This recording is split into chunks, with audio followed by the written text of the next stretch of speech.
Hi, it's Ivy Slater. For those of you who've been following me for a while, you know I'm a gardener. If you follow me during the summer, I'm either posting pictures of flowers, plants, tomatoes, zucchinis, what I'm cooking with them, whatever it is. I'm having a blast. I also have a blast in my business, and actually gardening and business growth go along the same lines. See, just the other day, although the weather is not great here yet in the Northeast, I was starting to Google and look up what can I do to fertilize my blueberries to get the greatest growth this summer, because the last couple of summers they weren't so good. Look at that as correlation to my business, right? I am not touching those blueberry plants until the earliest May, right? And starting to think about the soil and the fertilizers and what we can add to the soil and what's best for them.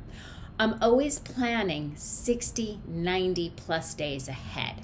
The same thing goes along in my business. What am I looking for in the second quarter, the third quarter?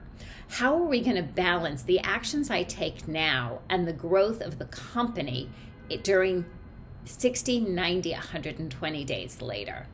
Think about things like where we're going to be marketing. Recently, we're going to be launching a series for the podcast in April, right? Women Leaders in Law. We started planning that not in April. We started planning that in January and February to happen in April.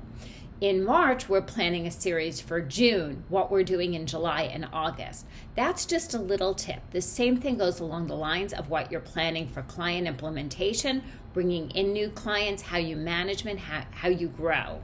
So if you have questions on your plans, your strategy behind it, feel free to reach out to me. If not, fertilize your business with a lot of great soil, great nutrients, great action. See you next time.